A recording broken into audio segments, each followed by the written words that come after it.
Sometimes deservedly, Congress gets dinged on for not being able to get anything done.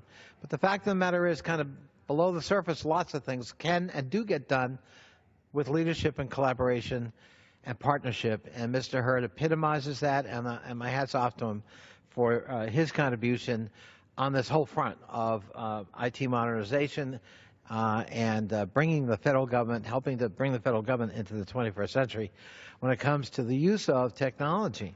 Mr. Speaker, I rise today in support of my bill, H.R. 6004, the Modernizing Government Technology Act of 2016.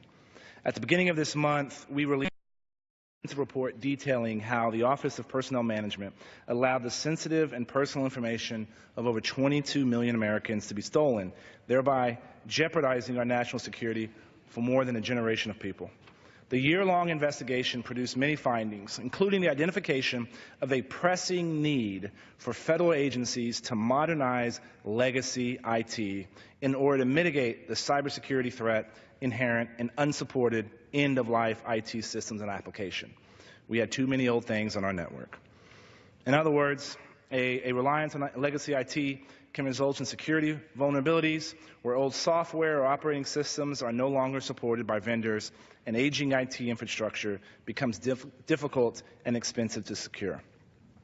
We saw this firsthand with the OPM data breach, where sensitive information was stored on technology so old it was difficult and in some cases impossible to implement security best practices like data encryption. OPM is not alone. It is common throughout the federal government for agencies to struggle with legacy IT. For example, the Department of Labor had to buy spare parts on eBay because they were no longer available from the original vendor.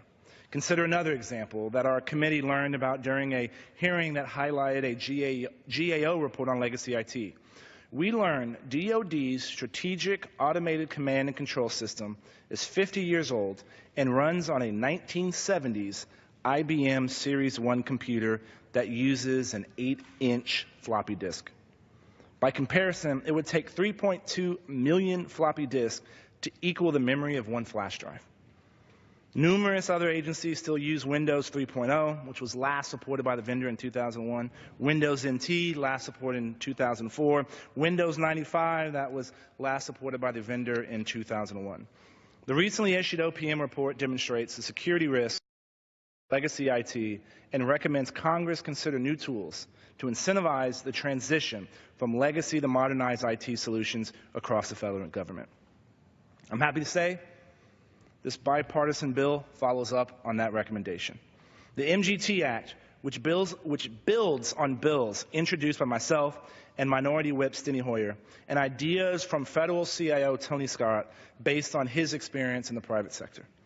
Mr. Speaker, the MGT Act is a key first step in beginning to modernize the federal government's outdated and insecure IT infrastructure. I urge my colleagues to support H.R. 6004, and I would like to thank a number of folks that worked hard for the past few months to bring the best ideas forward in this one bill. I want to thank Chairman Chaffetz and Ranking Member Cummings for their leadership on this issue. I want to thank my colleague, Mr. Conley, who was the lead Democratic co-sponsor.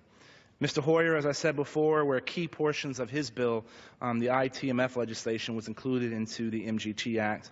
And of course, I'd like to thank my dear friend and ranking member of my subcommittee, Ms. Robin Kelly from Illinois, along with Mr. Liu, and especially the Majority Leader, Kevin McCarthy.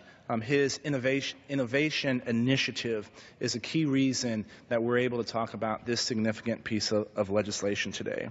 And again, I would like to urge my colleagues to support H.R. 6004.